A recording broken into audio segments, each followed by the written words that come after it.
এটা পরে নাও। আমি পরে দেবো, তুমি পারবে? আচ্ছা ঠিক আছে, গুড বয়।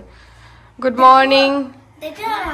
হ্যাঁ দেখাবে? আচ্ছা সবাই দেখো কি অবস্থা, দরজায় চাপা খেয়ে যে কি অবস্থা, রক্ত জমে পুরো। আচ্ছা ঠিক আছে, কিন্তু ও খুব স্ট্রং বয়, খুব একটা কাঁদেরই আর খুব একটা কষ্টও বলছেন না মাম্মাকে।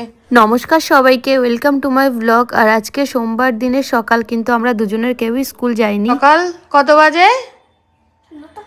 9টার বেশি বাজে, 9:20 ওই হাত 9:10 মতো হবে। ঘুম থেকে উঠে কিয়ান আজকে নিজেরটা করছে। আজকে কিয়ানও স্কুল যায়নি, আমিও স্কুল যাচ্ছি না। ও আসলে নতুন একটা শব্দ শুনেছে, যেটা হচ্ছে কিপটে, কিন্তু কাকে কিপটে বলে সেটা জানে না। ভাবছে আমি স্কুল জানি, তাহলে আমিও একটা কিপটে। কেন? এটা ঠিক, আজকে আমার কিছুই হয়নি, আমি একটা অন্য কারণে স্কুল গেলাম না। এদিকে সে আজকে নিজের কাজের দায়িত্ব নিয়ে নিয়েছে, চলে এসেছে রান্নাঘরে।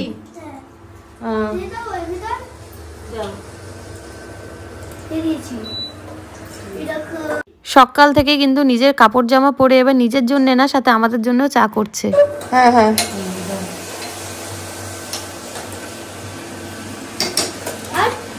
আর এখন থামতে হবে, বন্ধ করে ঢাকা দিতে হবে। দাঁড়াও,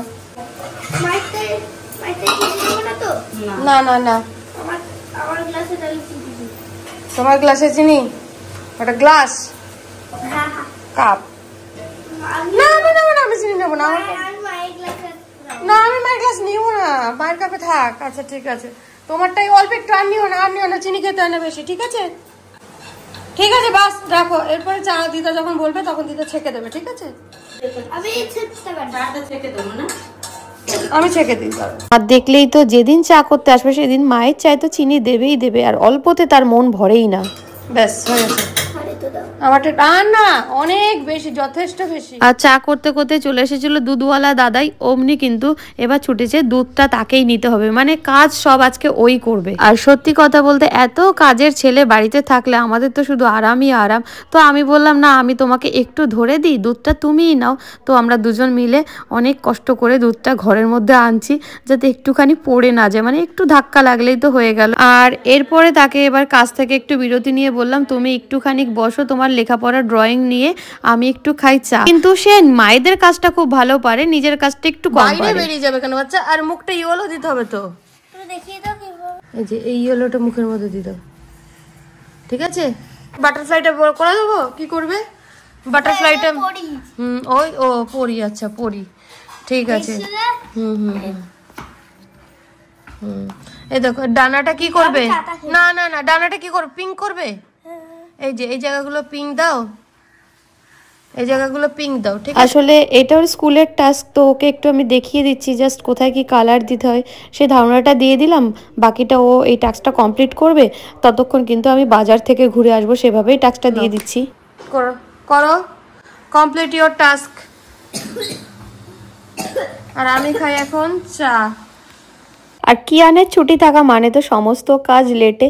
এখন প্রায় 11:15 বাজতে গেল, 10:30টার বেশি। তো এতক্ষণে আমি এখন যাচ্ছি বাজারে, কিছুই না, একটুখানি মাছ আনবো, সেই জন্যই যাচ্ছি। আর আজকে কিন্তু এতক্ষণে একটু বাইরের দিকটাই আসলাম, দেখো বেশ রোদ্দুর বেরিয়ে গেছে। কারণ সকালে যেহেতু কিয়ানের স্কুল ছিল না, আর আমিও স্কুল যাইনি, তো সব ভেতরেই ছিলাম। এখন প্রায় 11:30 বাজতে চললো। এক ভয়ঙ্কর অভিজ্ঞতা নিয়ে বাড়িতে এসে এখন গতকালকের বানিয়েছিলাম ফ্রাইড রাইস, তো সেটাই এখন গরম করে সকালের ব্রেকফাস্টে সেরে নিচ্ছি। আর কি ভয়ঙ্কর অভিজ্ঞতা সেটা একটু বাদে শেয়ার করছি। তার আগে দেখো মা আজকে ডাল আর ভাত রান্না করেই রেখেছে, আমি এখন বানাবো একটু শিম ভর্তা। আর শিম ভর্তার জন্য সাদা শিমগুলোই নিয়েছি, এগুলো দিয়ে বেশি ভালো লাগে। আর যদিও আমি ছুটি নিয়েছি একটি বিশেষ কারণে, সেটা আমার একটু ব্যক্তিগত। আর কিয়ানেরও শরীরটা ভালো ছিল না, তাই স্কুল পাঠায়নি। কিন্তু রান্নাবান্নার আজকে বিশেষ চাপ নেই, কারণ গতকালকের অনেকটা খাবার রয়েছে। আজকে ডাল আছে, শিম ভর্তা, আর হয়তো কিছু খাওয়ার সময় ভেজে নেব মাছ বা অন্য কিছু। তো এই যে শিম ভর্তার জন্য আমি শিমটা কেটে নিয়েছি, সাথে নিয়ে নিয়েছি কিছুটা পরিমাণ রসুন। যে কোনো ভর্তাতে একটু রসুন বেশি দিলে ভালো লাগে। আর এই যে একটা পেঁয়াজ একটু কুচি করে নেব। ব্যাস। আর চলো তোমাদের সাথে শেয়ার করি ঠিক কী ধরনের অভিজ্ঞতার সম্মুখীন হলাম। আজকে যাচ্ছিলাম আমি স্কুটি করে বাজারে মাছ আনতে, খুবই কম মানে স্পিড ছিল আমার স্কুটিটা, কিন্তু সামনে থেকে একজন আসছিল তার বাইকের পেছনে গ্যাস সিলিন্ডার নিয়ে। তো গ্যাস সিলিন্ডার যেহেতু বাইকের পেছনে, ওটা তো স্লিপ করে আস্তে আস্তে মানে এমনভাবে সরে যাচ্ছিল, ঠিক যখন আমি ওনার বাইকটাকে ক্রস করবো তখনই গ্যাস সিলিন্ডারটা পড়ে দম করে এমনভাবে পড়ে ওনার বাইকটাও ডিসব্যালেন্স হয়। একটুর জন্যে ওই সিলিন্ডার ওনার বাইক আর আমার বাইক আমার উপর থেকে পড়তে পড়তে বেঁচেছে, মানে কয়েক সেকেন্ডের জন্যে।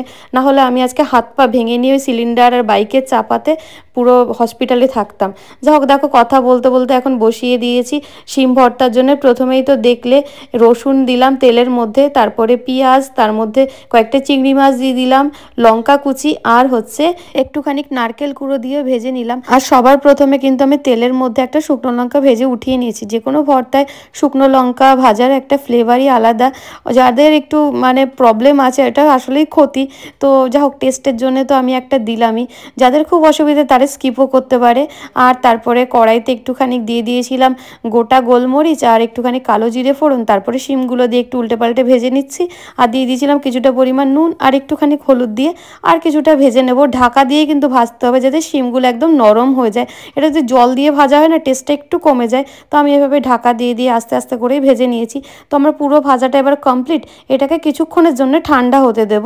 চলো, এবার ঠান্ডা হয়ে যাওয়ার পরে কিছুই না, মিক্সিং জারে দিয়ে এটাকে ভালো করে ব্লেন্ড করে নাও। তবে ব্লেন্ডটা কিন্তু এমন করতে হবে, কোনো রকম জল তো দেওয়াই যাবে না, আর এমনভাবে করতে হবে যাতে একটু দানা দানা থাকে। তো এর সাথে আমি আর একটু পরিমাণ মতো নুন আর একটু চিনি অ্যাড করেছি টেস্টের জন্যে। তো দেখো আমার এই টেক্সচারটা একদম ঠিকঠাক আছে, মানে আঠালো না, বেশি পাতলা না, বেশি জল জল কোনো কিছুই না। আর সব শেষে একদম একটুখানি সর্ষের তেল উপর দিক দিয়ে দিয়ে একটুখানি এটাকে নাড়িয়ে চাড়িয়ে, আমি আর পাত্র চেঞ্জ করব না, এর মধ্যেই রাখবো, কারণ এখন আমার সময় নেই। কিয়ানকে টিউশন দিতে যাব, যে কিনা লুকিয়ে পড়েছে অলরেডি। পড়তে যাওয়ার সময় হবে তখন দুষ্টুমি শুরু করো। না না, উঠে এসো উঠে এসো উঠে এসো উঠে এসো উঠে এসো উঠে এসো। উঠে এসো বললেই কি আর উঠে আসা? তাকে অনেকবার করে বলে অনেক জোর করে তারপরে গিয়ে এখন আসলো। ও জানে যাবে, আমিও জানি যাব, কিন্তু প্রত্যেক দিনের এই একটা কাণ্ড করতেই হবে। যখনই পড়তে যাওয়ার টাইম তখনই না ওর ঘুম পায়, তখনই বিছানার মধ্যে কম্বলের মধ্যে ঢুকে ঘুমিয়ে পড়বে। তো এখন এই যে যাচ্ছি ওকে পড়তে দিতে, আর আসার পথে মুদি দোকান থেকে কয়েকটা জিনিস নিয়ে আসবো। তো দেখো কি কি আনলাম। আনলাম হচ্ছে মেনলি এই যে দুধের প্যাকেট।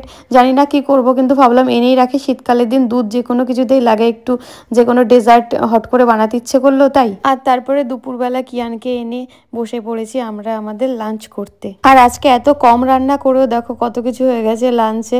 তো এই যে পাঁপড় আছে, বেগুন ভাজা আছে, সাথে এই যে ছোট মাছ ভাজা আর শিম ভর্তা, ওদিকে ডাল আছে। আর কিয়ান তো শুধু ডাল আর পাঁপড় দিয়ে আর আলু ভাজা দিয়েই খাচ্ছে। আর শুকনো লঙ্কা ভাজাও মা একটা এক্সট্রা করে দিয়ে দিয়েছে। সত্যি কথা বলতে অনেক সময় বড় মাছ বা মাংস থেকেও না এরকম মানে সিম্পল খাবার ভীষণ ভালো লাগে। আর আজকে শিম ভর্তাটা দারুণ হয়েছিল, মানে কোনো কথা হবে না। তোমরা যদি একবার এরকম বানিয়ে দেখো তাহলে বুঝতে পারবে। তো আজকের ব্লগটা এখানে শেষ করছি, টাটা।